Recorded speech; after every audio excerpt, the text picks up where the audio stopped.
Assalamu alaikum dear students, I am Kashif Abbasi and today we are going to discuss circular motion. इस chapter का second phase, इससे पहले हमने projectile motion को discuss किया detail के अंदर। अब हम सर्कुलर मोशन, जिसे हम एंगुलर मोशन भी कहते हैं, उसको डिटेल में समझेंगे और तमाम एंगुलर क्वांटिटीज़ जैसे एंगुलर डिस्प्लेसमेंट, एंगुलर वेलोसिटी और एंगुलर एक्सेलरेशन के बारे में जानेंगे। हमने मोशन को तो समझा हुआ है। What is motion? Change in position with respect to its surrounding. जब कोई भी ऑब्जेक्ट अपनी पोजीशन चेंज करता है, let's say object point A पर मौजूद है और ए से वो बी तक मूव करता है, तो हम कहते हैं कि वो मोशन में आया।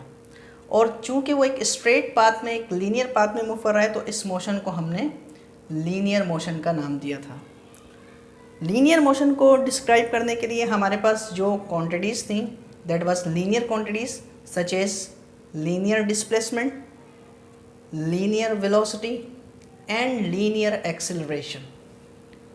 इसी तरह जब हम एंगुलर मोशन को डिफ़ाइन करेंगे तो हमारे पास एंगुलर क्वांटिटीज़ आएंगी, उसको हम जानने की कोशिश करेंगे। तो सर्कुलर मोशन या एंगुलर मोशन क्या होती है? जैसा कि नाम से ही जाहिर होता है, सर्कुलर माना अगर कोई ऑब्जेक्ट सर्किल में मूव करता है। हमारी डेली रूटीन में बहुत सारी एंगुलर मोशन है, सर्कुलर मोशन है, जैसे motion of earth around the sun, ज़मीन घूम रही है सूरज के गिर्द, फैन घूमता है, सर्कुलर पाथ में घूमता है। आप लट्टू की मिसाल ले लें, लट्टू अपने एक्सेस के ऊपर मूव कर रहा होता है, घूम रहा होता है सर्किल के अंदर, वो भी एक एंगुलर मोशन बना रहा होता है। इसी तरह व्हील की जो मोशन है, आप देखते हैं कि जब गाड़ी मूव करती है तो उसका जो व्हील है वो सर्कुलर मोशन में है। तो ये तमाम मोशन हम डेली रूटीन में ऑब्ज़र्व करते हैं। अब इसी मोशन को हमने समझना है और इनको डिस्क्राइब करने के लिए जो इनकी क्वांटिटीज़ हैं, angular displacement and velocity angular and angular acceleration, उसको समझने की कोशिश करते हैं। तो सर्कुलर मोशन क्या है? जब कोई भी ऑब्जेक्ट सर्किल में मूव करता है, यानी अपनी पोजीशन चेंज करता है सर्किल में। फ़र्ज़ किया ऑब्जेक्ट इनिशियली पॉइंट P1 पर मौजूद है, ठीक है, इसको हम ऐसे समझ लेते हैं। ये सेंटर है, सेंटर से लेकर यहाँ तक एक फ़िक्स डिस्टेंस होता है सर्किल का। आप किसी भी एंड पॉइंट पर चले जाएं तो वो उसका फिक्स डिस्टेंस, जिसको हम रेडियस कहते हैं। तो ये P1 है, अभी ये रेस्ट में है, लेकिन जैसे ये चलना शुरू करता है, लेट से यहाँ तक ही चला, तो अब इसने ये एक डिस्टेंस कवर किया। ये डिस्टेंस कवर किया इसने कर्व पाथ में, इसको हम कहते हैं आर्क लेंथ। अब इसकी नई position with respect to this one क्या हो गई? P2। अगर देखा जाए तो इस ऑब्जेक्ट ने P1 से P2 अपनी पोजीशन चेंज की और देखें ये मार्कर रोटेट कर रहा है, यानी it is making some angle, और वो एंगल थीटा ये हो गया। पहले ऑब्जेक्ट की पोजीशन ये OP1 थी, जिसका थीटा 0 था। फिर उसकी पोजीशन OP2 हो गई, जिसको हम थीटा 2 कह सकते हैं। तो इसने यहाँ से यहाँ तक ये जो डिस्टेंस कवर किया है, जिसे हम आर्क लेंथ एस कह रहे हैं, तो यहाँ से यहाँ तक जैसे इसने एक लीनियर डिस्टेंस कवर किया तो उसने एक एंगल बना लिया। This angle defines what? Angular displacement. ये जो चला, इसको हम क्या कहेंगे? Angular displacement. और इसने अपनी पोजीशन चेंज की सर्किल के अंदर। Such a motion is said to be circular motion और एंगुलर मोशन। अब ये P2 से यहाँ आ जाता है, फिर यहाँ आ जाता है, फिर यहाँ आ जाता है, फिर यहाँ आ जाता है, और फिर ये पूरा एक चक्कर मुकम्मल करता है। एक राउंड कंप्लीट ट्रिप किया तो इसका ये एक चक्कर हुआ सर्किल के अंदर, इसलिए इस मोशन को हम सर्कुलर मोशन का नाम देते हैं। टॉपिक का आपका नाम है यूनिफॉर्म सर्कुलर मोशन। हमने यूनिफॉर्म वेलोसिटी पढ़ी थी, हमने यूनिफॉर्म मोशन पढ़ा था। उसमें क्या कहा था कि अगर कोई ऑब्जेक्ट अपनी कांस्टेंट वेलोसिटी के साथ मूव करता है तो उसकी मोशन यूनिफॉर्म मोशन कहलाती है, या उसकी वेलोसिटी यूनिफॉर्म वेलोसिटी का कहलाती है। अब जब कोई ऑब्जेक्ट सर्किल में मूव कर रहा है, ठीक है, और पहला चक्कर उसने कवर किया, कोई टाइम लगा, लेट से 1 सेकंड में 1 चक्कर मुकम्मल किया, फिर अगले सेकंड में भी 1 चक्कर मुकम्मल किया, फिर अगले सेकंड में भी 1 चक्कर। जैसे फ़ैन, जब फ़ैन को आप स्टार्ट करते हैं और फिर वो कुछ देर के बाद कांस्टेंट स्पीड से चलने लग जाता है, तो आप देखते हैं कि उसकी स्पीड कांस्टेंट होती है। यानी 1 सेकंड में अगर वो 1 चक्कर मुकम्मल कर रहा है तो अगले सेकंड में भी 1 चक्कर, फिर अगले सेकंड में भी 1 चक्कर। तो ऐसी मोशन जिसमें कांस्टेंट टाइम पर कांस्टेंट एंगुलर डिस्प्लेसमेंट कवर हो, उसकी मोशन कहलाती है uniform circular motion. It means if a body moves in a circle with constant speed, उसकी स्पीड कांस्टेंट होगी, its motion is said to be uniform circular motion. Got it? Speed का constant होना। देखें जब कोई object circle में चलता है उसकी स्पीड ही कांस्टेंट हो सकती है, उसकी वेलोसिटी कभी भी कांस्टेंट नहीं होगी। वजह क्या है कि अगर ऑब्जेक्ट की मोशन लेट से उसका हम डायरेक्शन ऑफ मोशन इस तरह बना देते हैं, तो हम देखते हैं कि P1 से भी इस डायरेक्शन में जाता है तो इसकी वेलोसिटी का डायरेक्शन V1 ये है, फिर P2 पे इसकी वेलोसिटी का डायरेक्शन V2 है, फिर इस पॉइंट पर आता है तो इसकी डायरेक्शन ऑफ मोशन, फिर इस पॉइंट पर, फिर इस पॉइंट पर। तो हम सर्किल में एक बात नोटिस करते हैं कि जब ऑब्जेक्ट घूमता है तो उसकी डायरेक्शन हमेशा चेंज होती रहती है, और हम जानते हैं कि velocity is the vector quantity जिसमें डायरेक्शन भी होती है और उसकी मैग्नीट्यूड भी होती है। ऑल्दो इसकी स्पीड तो कांस्टेंट है, यानी इसका मैग्नीट्यूड तो कांस्टेंट है, लेकिन डायरेक्शन बदलने की वजह से इसकी वेलोसिटी कांस्टेंट नहीं होती। इसलिए हम कहते हैं कि अगर कोई बॉडी सर्किल में मूव करती है with constant speed, its motion is said to be uniform circular motion. If its speed is not constant then its motion is said to be non uniform circular motion. अब हमने define करना है angular quantities, जिसमें सबसे पहले हमारे पास है angular displacement. ये क्या होगा? जैसा कि मैंने आपको बताया कि displacement is the change in position. एक ऑब्जेक्ट यहाँ पर है, यहाँ से यहाँ तक चला, ये S1, ये S2, डेल्टा S क्या आ गया S2 माइनस S1। अब एंगुलर डिस्प्लेसमेंट कैसे डिफाइन करेंगे? Which is defined by theta. अगर ऑब्जेक्ट P1 से P2 तक चला तो इसने ये जो डिस्टेंस कवर किया, क्या नाम दिया हमने इसको? Arc length, which is S divided by radius. S upon R describe you angular displacement. Theta is equal to S upon R। S is measured in metre, radius is also measured in metre. तो अगर हम इसका unit बनाएंगे तो unit हमें क्या मिलेगा इसका? डिग्री या रेडियन। तो unit of angular displacement is degree, radian. ठीक है, एक और यूनिट होता है जिसको हम कहते हैं रेवोल्यूशन। अब इसको हम डिफाइन कैसे करेंगे? ऐसा unit of angular displacement is radian. How can we define radian? 1 radian क्या होगा? अगर ये आर्क लेंथ बराबर हो रेडियस के, जैसे फर्ज किया यहाँ से यहाँ तक आर्क लेंथ आपके पास आ गई 1 मीटर और ये रेडियस आ गया 1 मीटर, तो 1 मीटर को डिफाइन करें 1 से डिवाइड, तो ये 1 आ गया। That 1 is called what? 1 radian. जब कोई ऑब्जेक्ट सर्किल में मुकम्मल मूव करता है, एक चक्कर कंप्लीट करता है, तो हम कहते हैं कि उसने 2 पाई रेडियन कितना डिस्टेंस कवर किया?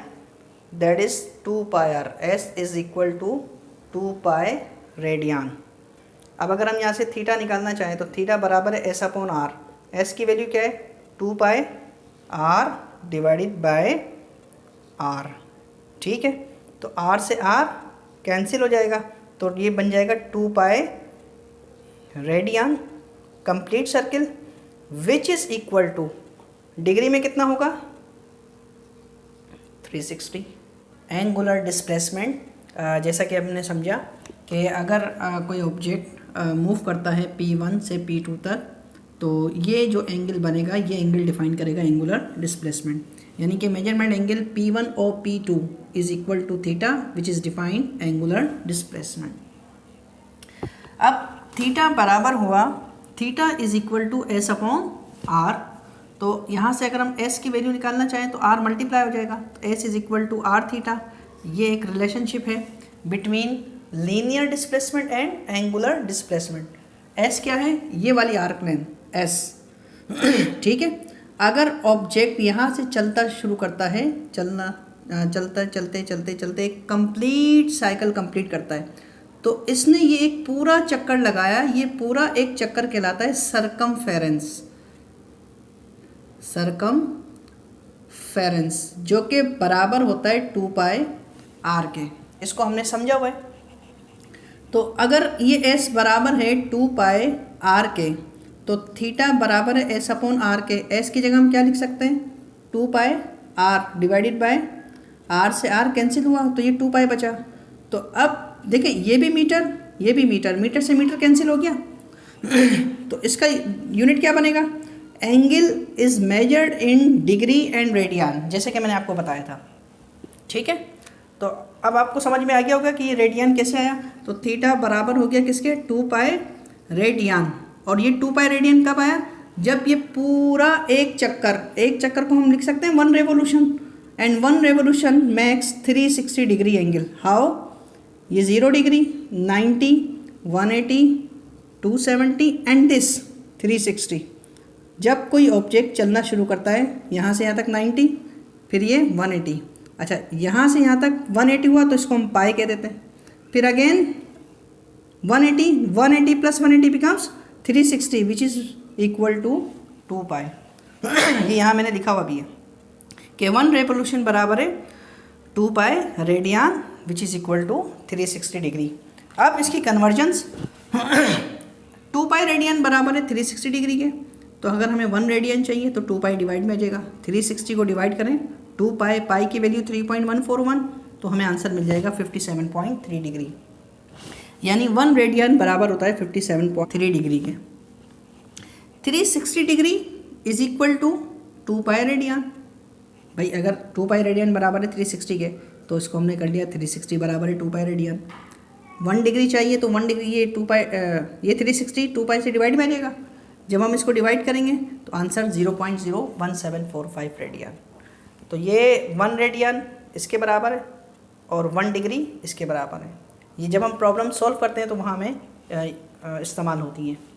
अच्छा, अब थीटा की डायरेक्शन क्या होती है। Since angular displacement is a vector quantity, जितनी भी एंगुलर क्वांटिटी हम पढ़ेंगे, angular velocity, angular acceleration, angular force, torque और एंगुलर मोमेंटम, तो ये तमाम की तमाम क्या हैं, वेक्टर।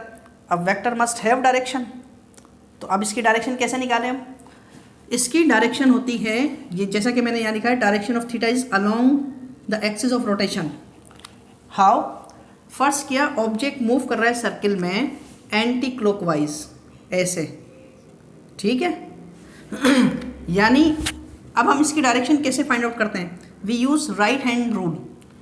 आप इस थंब को यहाँ रखें और इसको कर्व करें। अब ये जो फिंगर जिस डायरेक्शन में कर्व हो रही है, ये डायरेक्शन ऑफ मोशन है, और ये जो थंब का डायरेक्शन ये कहाँ है, आउटवर्ड द बोर्ड। यानी अगर ऑब्जेक्ट मूव कर रहा है anti clockwise, if the object is moving anti clockwise, तो इसका डायरेक्शन क्या होगा, आउटवर्ड। और आउटवर्ड को हम फिजिक्स में शो करते हैं डॉट से। क्यों करते हैं ये भी बताते हैं आपको। अच्छा, अगर हम अब ऑब्जेक्ट बजाय एंटी क्लॉकवाइज के अब ऐसे मूव करें क्लॉकवाइज, ठीक है, अब ये ऐसे मूव कर रहा है, अब इसका डायरेक्शन ऑफ मोशन ये है, तो अब हम इसी हैंड को यूज़ करेंगे, तो अब इसका डायरेक्शन ऑफ मोशन ये हो गया। आप देखें ये कर्ल द फिंगर, तो थंब कहाँ चला गया, टुवर्ड्स द बोर्ड। तो क्लॉकवाइज डायरेक्शन में इट विल इनवर्ट, और इनवर्ट के लिए हम क्या यूज़ करते हैं, क्रॉस का साइन। जैसे आपने देखा होगा कि हम जब स्क्रू को खोलते हैं तो एंटी क्लॉकवाइज घुमाते हैं, तो आप देखते हैं स्क्रू बाहर आ रहा है। जब स्क्रू बाहर आता है तो आप देखते हैं कि उसको पॉइंट जो उसकी टिप होती है वो आपको नज़र आ रही होती है। तो बाहर की जब तरफ आ रहा है तो वो टिप नज़र आ रही है, इसलिए हम फिज़िक्स में डॉट इस्तेमाल करते हैं। और जब स्क्रू को हम टाइट करते हैं, फिक्स करते हैं, तो हम देखते हैं कि वो रोटेट करता हुआ जा रहा है, यानी क्रॉस, इसलिए हम क्रॉस का साइन यूज़ करते हैं क्लॉकवाइज। जितनी भी वेक्टर क्वांटिटीज़ हम पढ़ेंगे, आगे भी पढ़ेंगे, तो इन्वर्ट के लिए क्रॉस का साइन और एंटी क्लॉकवाइज और आउटवर्ड के लिए डॉट का साइन। बहरहाल थीटा का डायरेक्शन हम कैसे निकलते हैं, along the axis of rotation. जो एक्सिस होता है वही हम डायरेक्शन हमें बताता है किसका, थीटा का। जैसे एक और मिसाल देते हैं, ये अगर ये हॉरिजॉन्टल मोशन है, अब ऑब्जेक्ट मूव कर रहा है ऐसे, ठीक है, अब इसका एक्सिस ऑफ रोटेशन ये आ गया, तो axis of rotation this is the direction of what, angular displacement. अगर ऑब्जेक्ट की मोशन को रोटेट करते हैं, एंटी क्लॉकवाइज करते हैं, क्लॉकवाइज करते हैं, तो यही एक्सिस ऑफ रोटेशन नीचे की जानिब चला जाएगा। तो ये था एंगुलर डिस्प्लेसमेंट, आपको समझ आया होगा। और लास्ट थिंग कि it is a dimensionless quantity. Why, देखिए मीटर से मीटर यूनिट कैंसिल हो गया, तो आपको यूनिट बचा ही नहीं, इट इज़ अ डायमेंशनलेस। ठीक है, जैसे मास का डायमेंशन होता है, लेंथ का डायमेंशन होता है, इसका कोई डायमेंशन नहीं होता। अब बात करते हैं हम एंगुलर वेलोसिटी की। What is angular velocity? The rate of change of angular displacement is called angular velocity. जैसे हम वेलोसिटी को पढ़कर आए हैं कि अगर कोई ऑब्जेक्ट डिस्टेंस कवर करता है, ये S1 इसकी इनिशियल पोजीशन और ये S2, T1 टाइम में S1 पर था और T2 टाइम पर S2 पर था। तो अब ऑब्जेक्ट ने यहाँ से यहाँ तक एक फासला कवर किया, जिसे हम डेल्टा एस से शो करते हैं। कितना टाइम लगा? That is delta T, which is defined by linear velocity. यही डिफाइन किया था। इसी तरह जब कोई ऑब्जेक्ट सर्किल में चलता है, एंगुलर डिस्प्लेसमेंट कवर करता है, तो इट टेक सम टाइम। तो कितनी देर में कितना डिस्प्लेसमेंट, एंगुलर डिस्प्लेसमेंट कवर किया, ये बात हमें बताती है कि उसकी एंगुलर वेलोसिटी क्या है। θ1 इनिशियली ज़ीरो है, फिर कुछ टाइम t में उसने कोई एंगल बनाया θ2, ठीक है। तो अब θ1 से θ2 जो भी चेंज आया उसको हम थीटा का नाम दे देते हैं। जैसे angular velocity is equal to delta theta upon delta T, यानी θ2 minus θ1 divided by T2 minus T1। This is the angular velocity. ये एंगुलर वेलोसिटी का फार्मूला है, यानी omega is equal to delta change in theta divided by change in time. Unit की बात करें, we know that theta is measured in radian, time is measured in second. Radian per second is the SI unit. SI unit of angular velocity is radian per second, और इसके दीगर unit revolution पर minute या degree पर second पर minute भी हैं। आप इसको कन्वर्ट करना चाहते हैं रेवोल्यूशन पर मिनट से रेडियन पर सेकेंड में, तो ये हम जानते हैं कि जैसे रेवोल्यूशन पर मिनट है, कन्वर्ट करना है रेडियन पर सेकेंड में। कैसे करेंगे?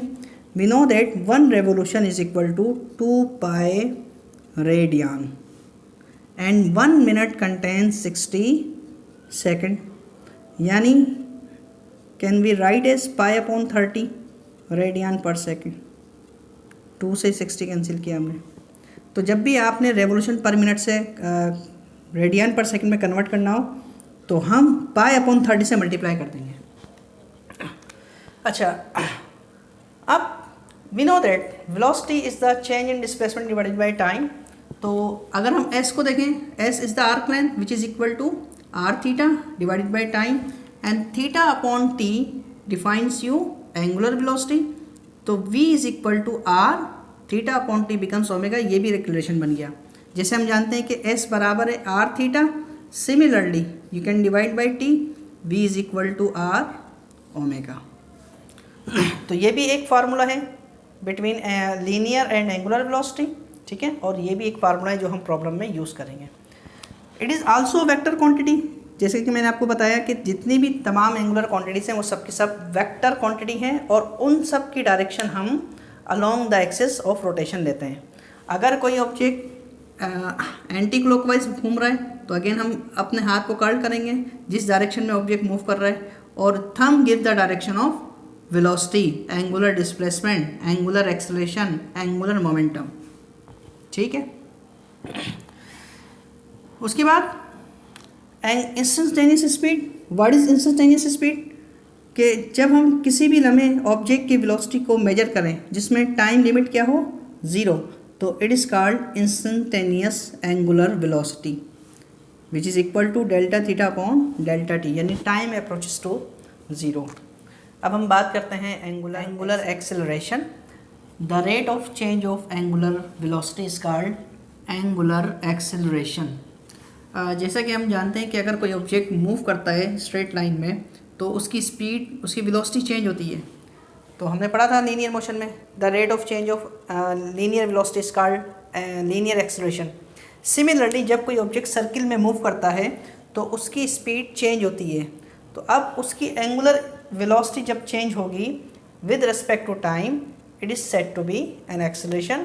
और हम इसको डिफाइन करते हैं कैसे, अल्फ़ा से। Alpha is the symbol of angular acceleration. तो अल्फ़ा बराबर है delta W upon delta T, तो इसको हम एवरेज का नाम दे देते हैं। ठीक है। और इंस्टेंटेनियस की अगर हम बात करें तो instantaneous will be equal to D omega divided by D T, यानी डेल्टा टी लिमिट क्या होगी, 0। ठीक है। तो इसके यूनिट की बात करें तो unit of angular acceleration is radian पर सेकंड स्क्वायर। यहाँ पर क्या था हमारे पास यूनिट, मीटर पर सेकंड स्क्वायर। ठीक है। तो चूँकि यहाँ पर एंगुलर डिस्प्लेसमेंट का यूनिट रेडियन है तो रेडियन पर सेकंड स्क्वायर। डिग्री पर सेकंड स्क्वायर या रेवोल्यूशन पर मिनट स्क्वायर, ये भी वेक्टर क्वांटिटी है, उसका भी डायरेक्शन वैसे लेते हैं along the axis of rotation, जैसा मैंने आपको एंगुलर डिस्प्लेसमेंट और वेलोसिटी में बताया। अगर ऑब्जेक्ट मूव कर रहा है सर्कुलर मोशन में और उसकी स्पीड मान लें कि इंक्रीज़ हो रही है, जैसे आपने फ़ैन ऑन किया, आपने स्विच ऑन किया तो फ़ैन चलना शुरू करता है। जब फ़ैन चलना शुरू करता है तो उसकी वेलोसिटी हम देखते हैं 0 होती है इनिशियल, और 0 से वो किसी इनिशियल फाइनल वेलोसिटी पे जाके रुक जाता है। अब उसकी स्पीड इंक्रीज़ हुई, ठीक है। अब उसकी स्पीड जो इंक्रीज़ हुई तो एक्सेलरेशन क्या आएगा, positive W upon T, it will be positive. Then if alpha is positive then theta, omega and alpha all are parallel. अगर ओमेगा इंक्रीज़ हो रहा है यानी एंगुलर स्पीड इंक्रीज़ हो रही है तो ओमेगा का वही डायरेक्शन होगा जो अल्फ़ा का वही डायरेक्शन होगा जो ओमेगा का डायरेक्शन है, यानी omega and alpha are parallel. ठीक है। थीटा का ये डायरेक्शन, ओमेगा का भी यही डायरेक्शन और अल्फ़ा का भी यही डायरेक्शन। लेकिन अगर हम फ़ैन को बंद करें, जब फ़ैन को बंद करेंगे तो उसकी फाइनल वेलोसिटी 0 हो जाएगी और ये इनिशियल वेलोसिटी उसकी कुछ ना कुछ होगी, और ये टाइम टी, तो ये आ जाएगा माइनस ओमेगा अपॉन टी। अब एक्सेलरेशन क्या आया, नेगेटिव। अब एक्सेलरेशन नेगेटिव आया तो उसे हम डीसेलरेशन कहते हैं, यानी ओमेगा और alpha both are anti parallel. अगर स्पीड डिक्रीज़ हो रही है तो ओमेगा और अल्फ़ा दोनों क्या होंगे, अपोजिट डायरेक्शन में। ठीक है। तो ये हमने डिस्कस किया अबाउट सर्कुलर मोशन। थोड़ा सा इसको समराइज़ कर लेते हैं कि आज हमने क्या डिस्कस किया। हमने डिस्कस किया सर्कुलर मोशन, जिसे हम एंगुलर मोशन का भी नाम देते हैं। अगर कोई ऑब्जेक्ट सर्किल में मूव करता है, its motion is said to be circular. If its speed is constant then it's called uniform circular motion. फिर हमने डिफाइन किया एंगुलर डिस्प्लेसमेंट क्या होता है, एंगुलर वेलोसिटी, एंगुलर एक्सेलरेशन, उनके यूनिट्स के बारे में बात की। ख़ास तौर पे याद रखिएगा कि ये तीनों वेक्टर हैं और इनकी डायरेक्शन अलोंग द एक्सिस दी जाती है। राइट हैंड रूल से हम इसकी डायरेक्शन मालूम करते हैं, क्लॉकवाइज या एंटी क्लॉकवाइज हम इसकी डायरेक्शन देखते हैं, और इनके यूनिट्स के बारे में हमने बात की। तो ये आज हमने पार्ट 1 डिस्कस किया यूनिफॉर्म सर्कुलर मोशन का। अभी बहुत सारी बातें करना बाकी हैं, तो हम मज़ीद बातें अपने अगले लेक्चर में करेंगे। Thank you very much.